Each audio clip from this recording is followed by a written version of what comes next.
Aktivitas memasak dan menikmati makanan rumahan kembali menjadi tren di era new normal nih.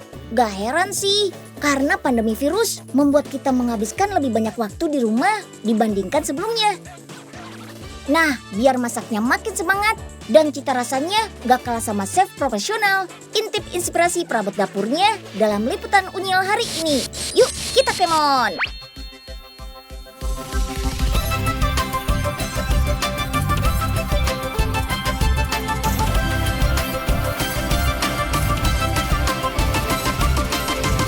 Si Unyil, yuk kita kemon! Waduh, kok dibanting-banting sih gelasnya? Hati-hati Om, nanti kena unyil tuh. Tenang, ini bukan lagi marah-marah kok, tapi lagi ngetes gelas kaca. Siapa yang biasa minum pakai gelas kaca? Wah, pasti semua pernah kan? Tapi ada yang tahu nggak cara buat gelas kaca ini? Ini nggak belajar matematika nggak? Bahan baku pembuatan gelas kaca adalah pasir. Iya, pasir. Wah, beruntung banget kan kita tinggal di Indonesia yang banyak gunung berapinya. Karena jadi banyak pasir untuk bikin gelas kaca. Iya enggak?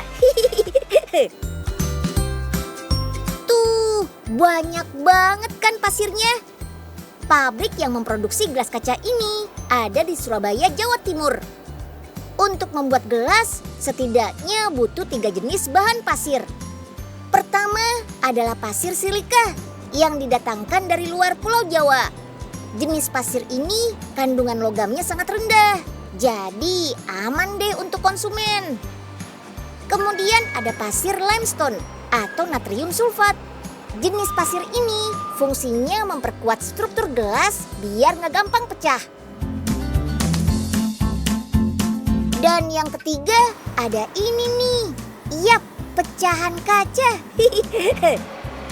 Pecahan kaca ini juga terbuat dari pasir kan? Nah, daripada dibuang jadi limbah, mendingan diolah lagi deh. Tuang pecahan kaca ke wadah besar ini. Lalu getarkan biar gampang masuknya.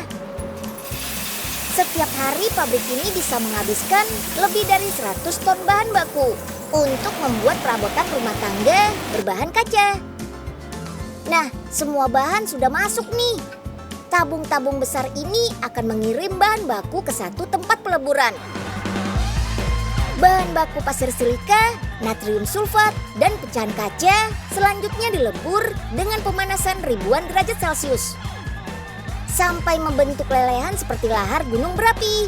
Wih, kalau sudah seperti ini, jangan coba-coba pegang deh. Lelehan mirip jeli ini suhunya sampai 1200 derajat Celcius. Kebayang kan panasnya kayak apa? Tuang lelehan ke dalam cetakan. Api yang ada di cetakan ini fungsinya untuk memudahkan proses pembentukan menjadi gelas. Setiap hari pabrik ini mampu membuat gelas kaca sebanyak 700.000 buah loh. Wah, hebat nggak tuh? Gak cuma model begini saja, tapi ada ratusan model lainnya, tergantung permintaan konsumen.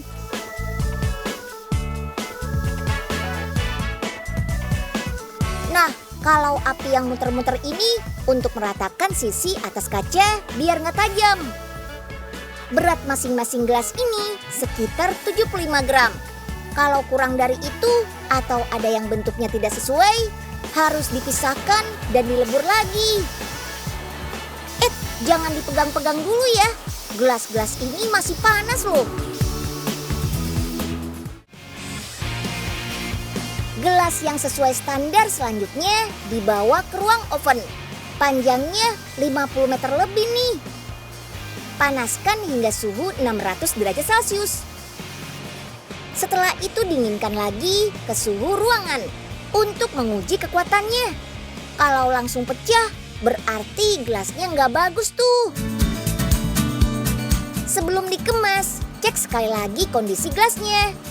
Mulai dari cetakan tulisan, warnanya, hingga sisi-sisi permukaannya. Kalau ada yang nggak sesuai, pecahkan saja gelasnya.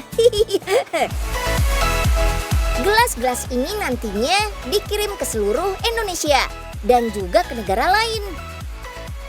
Seperti Vietnam, Thailand, bahkan sampai ke Afghanistan. Mantap! Gelas ini kuat untuk suhu dingin ataupun panas loh. Dan dijamin aman karena masuk kategori food grade. Apapun minumannya, pastikan pakai gelas berkualitas ya. Selamat minum! Teman-teman, gelas termasuk salah satu perabot dapur tertua di dunia loh. Sudah populer sejak 3000 sebelum Masehi. Gelas kaca yang kita pakai sekarang ternyata ditemukan secara nggak sengaja oleh pelaut Venesia. Saat membuat api di atas pasir dengan campuran bongkahan soda abu, mereka mendapati gumpalan bening di bekas pembakarannya. Inilah yang menjadi inspirasi pembuatan gelas kaca. Oh iya, selain gelas kaca, orang zaman dulu juga sudah mengenal gelas sekali pakai loh. Bahannya bukan plastik atau kertas, tapi dari tanah liat. Gelas ini berasal dari peradaban Minoa di Pulau Kreta dari tahun 1700 sampai 1600 sebelum Masehi. Bentuknya lebih mirip mangkuk rendah dengan diameter lebar. Selain belajar memasak selama masa pandemi, banyak juga nih yang jadi barista dadakan. Wih, sudah pada jago meracik espresso sampai kopi literan. Nah, biar kegiatan meracik kopinya makin seru, cobain deh perabot dapur yang satu ini. Alat pembuat kopi praktis yang bisa bikin foto di atas busa kopi. Bahasa kerennya sih Instalatte, yaitu seni mencetak foto di atas minuman kopi. Cis. Duh, ternyata Pak Oga kelihatan ganteng benar ya kalau di kamera. Dih, Pak Oga lagi ngapain tuh? Kok narsis banget? Pak Oga lagi ngapain sih? Foto-foto kok nggak ngajak-ngajak Den, kunyil? ini Den, biar makin hits dan kekinian, Pak Oga juga minta dong dicetak foto di atas kopi. Wah, keren banget tuh Pak idenya. Unyil juga ikutan deh. Ayo Pak. Ayo Den, gayanya yang kompak ya. Tuh, 2, 3. Smile.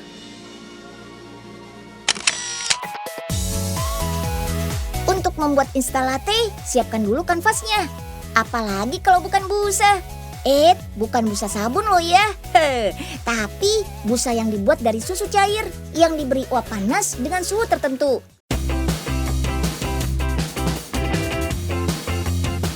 Nah, kalau sudah, tinggal ditaruh deh di mesinnya. Tuh lihat, keren ya. Kayak lagi nyetak di atas kertas saja. Canggihnya lagi, hasil foto di atas busa ternyata terhubung sama aplikasi di JetJet. Terus tintanya juga aman. Bahannya adalah tinta khusus pewarna makanan. Hore! Instalatenya Unyil dan Pak Oga sudah jadi. Wah, kita ganteng bener tuh Pak. Keren dan kekinian. Tapi jadi sayang ya buat diminum. Untuk mendapatkan cita rasa kopi ala kafe, kita nggak harus punya mesin kopi yang harganya mahal kok teman-teman. Ada juga kok alat pembuat kopi yang hemat listrik, murah, dan kualitasnya nggak kalah sama mesin kopi modern. Ini made in Indonesia loh. Di sini nih alat pembuat kopinya dibuat. Ini lagi bikin komponen alat proses kopi. Dipanaskan, dilelehkan, terus dicetak deh. Ini adalah bagian pentingnya. Namanya group head. Fungsinya menyalurkan air saat menyeduh bubuk kopi. Selain group head, ada juga nih logam khusus yang akan dibuat menjadi corong untuk foam atau busa susu.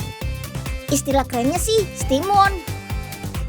Mesin ini merupakan alat seduh gaya espresso yang bisa disesuaikan sama kebutuhan pemesan. Berbeda sama kopi instan, espresso itu adalah sari kopi yang didapat dari semburan uap panas di atas bubuk kopi. Nah, mesin kopi yang dibikin ini balik lagi ke zaman dulu. Tapi prinsip kerjanya tetap gaya mesin espresso asli Italia, numero uno. Bedanya, alih-alih pakai listrik, mesin pembuat kopi ini tinggal dipanaskan saja di atas kompor. Ukurannya yang kompak pun gak makan banyak tempat di dapur. Jadi portable juga, alias bisa dibawa kemana-mana. Cocok nih buat yang mau mulai buka usaha kedai kopi. Mantap!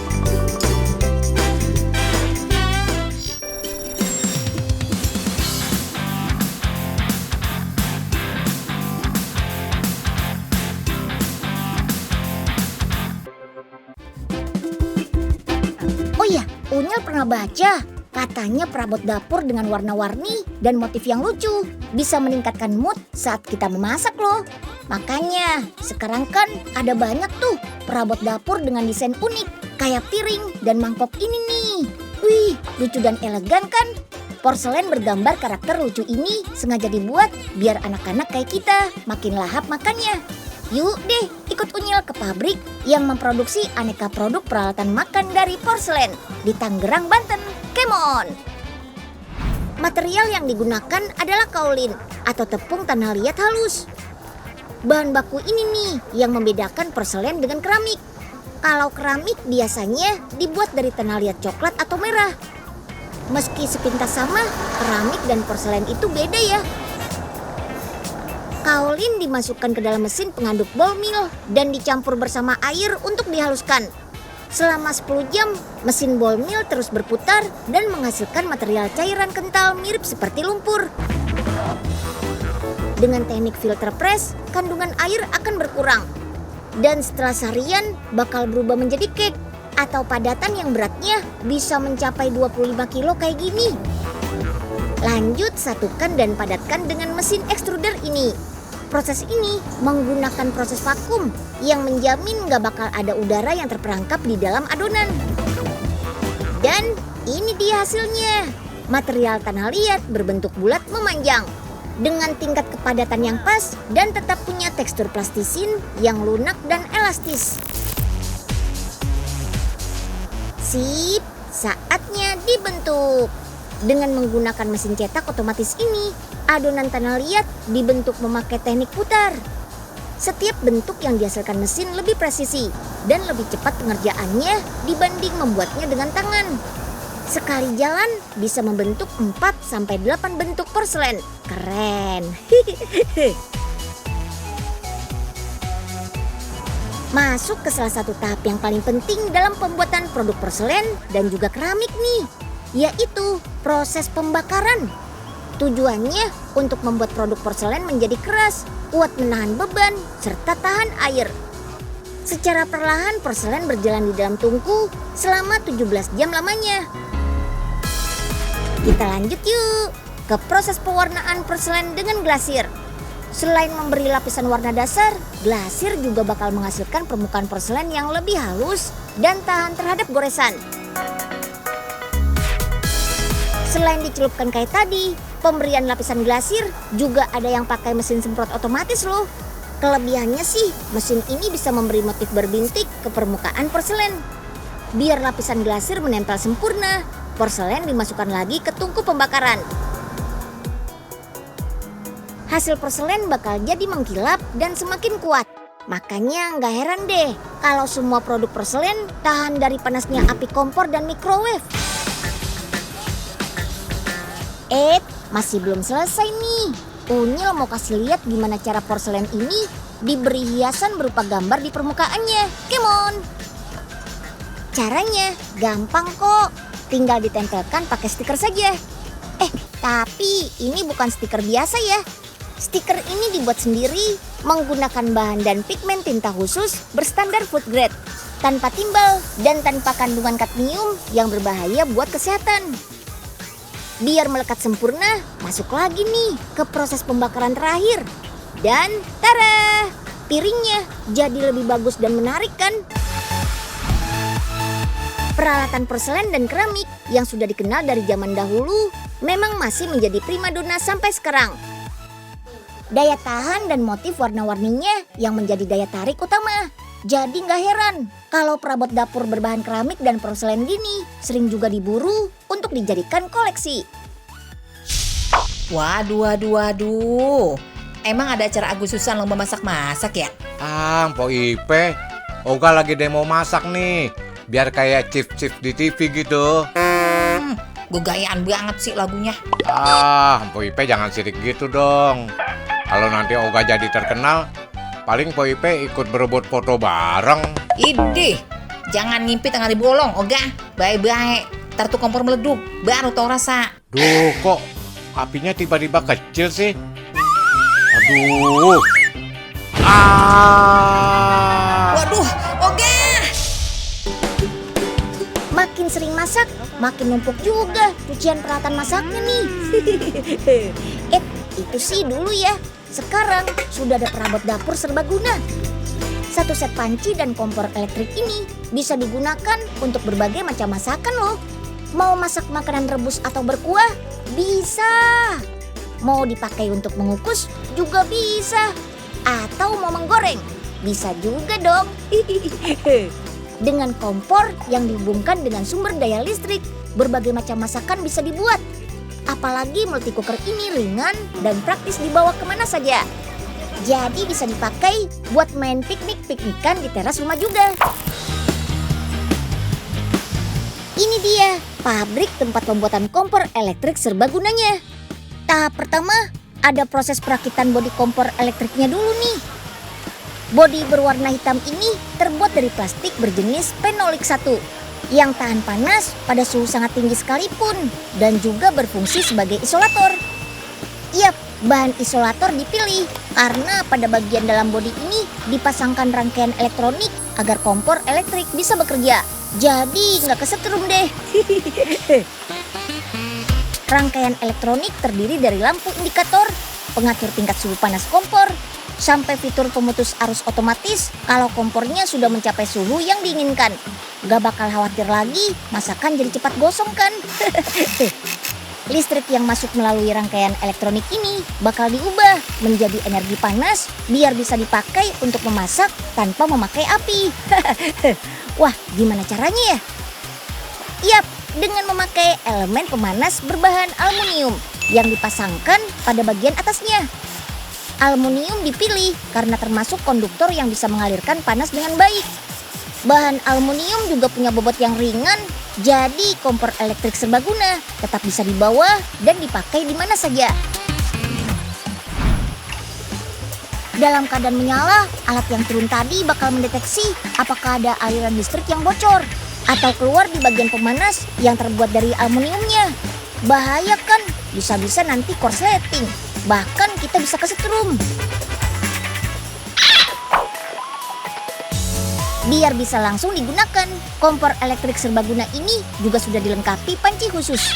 Panci ini bakal menyerap panas yang dihasilkan oleh elemen pemanas kompor elektriknya. Panci ini terbuat dari bahan stainless steel yang punya standar keamanan waktu bersentuhan langsung dengan makanan. Jadi rasa makanan yang dimasak nantinya gak bakal terpengaruh. Untuk kompor elektrik, baja tahan karat dipilih karena punya kemampuan menyebarkan panas lebih merata. Panci inilah yang bakal bersentuhan langsung dengan bahan elemen pemanas pada kompor elektriknya nanti. Panci berukuran 700 ml ini juga sudah dilengkapi dengan steamer loh. Jadi bisa juga dipakai untuk mengukus makanan. Wih, serbaguna banget kan? Sekarang waktunya mencoba set kompor elektrik serbaguna nih. Dengan alat ini, kita bisa masak yang susah-susah. Kayak ayam woku khas Manado. Dijamin deh, hasil masakannya gak kalah deh sama chef restoran. Semua bahan bumbu yang sudah dihaluskan tinggal dituang dan dimasak menggunakan kompor elektrik serbaguna ini. Nah, setelah bumbu masak, masukkan deh semua bahan-bahannya.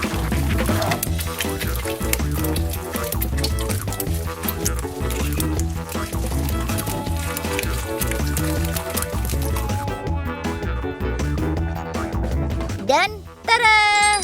Ayam wokunya sudah jadi nih. Praktis kan? Ini membuktikan untuk membuat masakan enak itu gak harus pakai peralatan masak yang rumit kok. Bentuknya yang praktis juga bikin kalian gak perlu repot-repot lagi kalau mau bikin berbagai masakan dimanapun dan kapanpun. Jadi gimana teman-teman? Mau coba jadi ala chef di rumah? pakai kompor elektrik serbaguna ini.